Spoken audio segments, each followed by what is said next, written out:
Hi friends, आज आप सबके लिए यूजीसी नेट एग्ज़ाम के लिए मैं सब्जेक्ट इकोनॉमिक्स पेपर का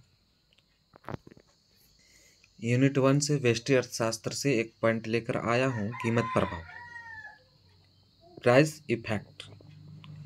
कीमत प्रभाव आप लोग सुने होंगे, ठीक है, देखे होंगे, जाने होंगे, ठीक है। आप लोग बता दें, कीमत प्रभाव के अंतर्गत आज हम लोग थोड़ा डिटेल से चर्चा करेंगे, ठीक है।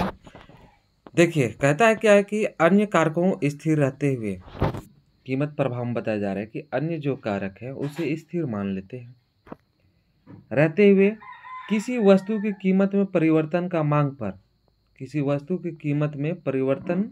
मांग पर पड़ने वाला प्रभाव क्या कहलाता है? कीमत प्रभाव कहलाता है।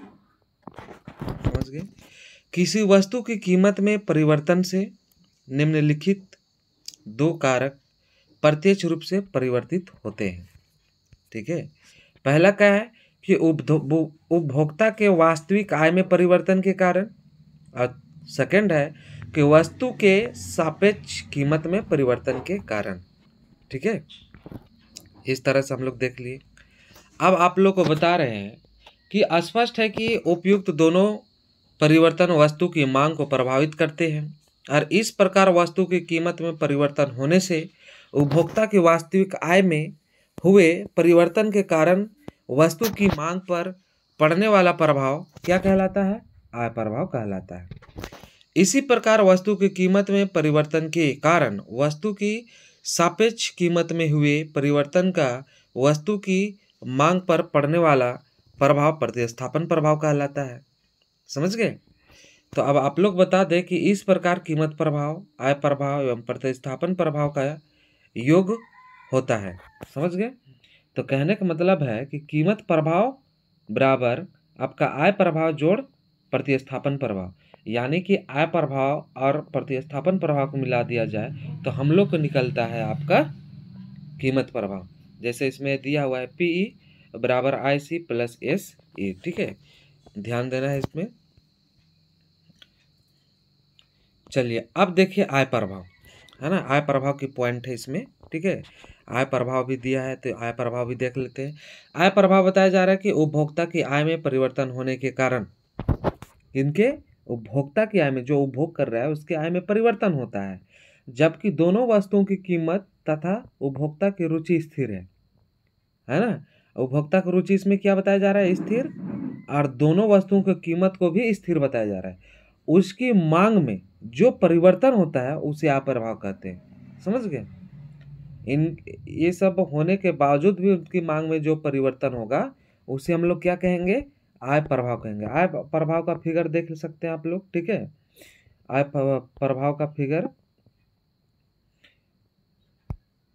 समझ गए? आय प्रभाव का फिगर हम लोग देखिए, आप लोग यहाँ पर दर्शाया गया है।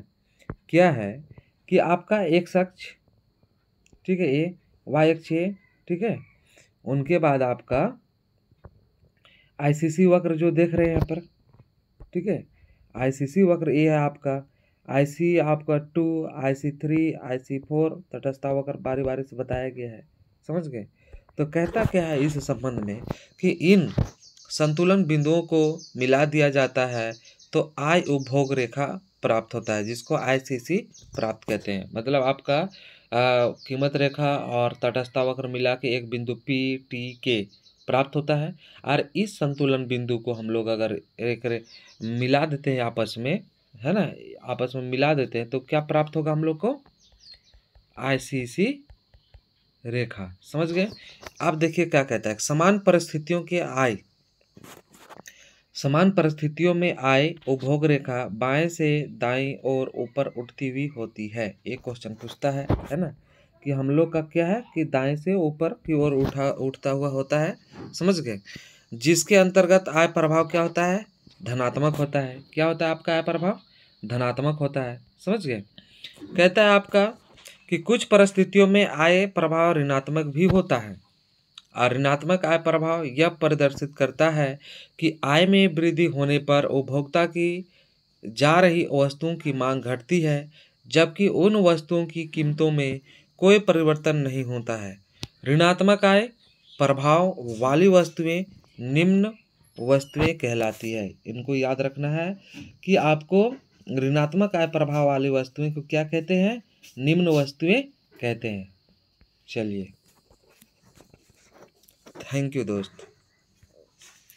तो देखिए, इस तरह से अगर आप लोग को वीडियो चाहिए है ना, तो लाइक कमेंट पर लिखिए, लाइक कीजिए है ना, और अधिक दोस्तों के पास इसे शेयर कीजिए। Thank you.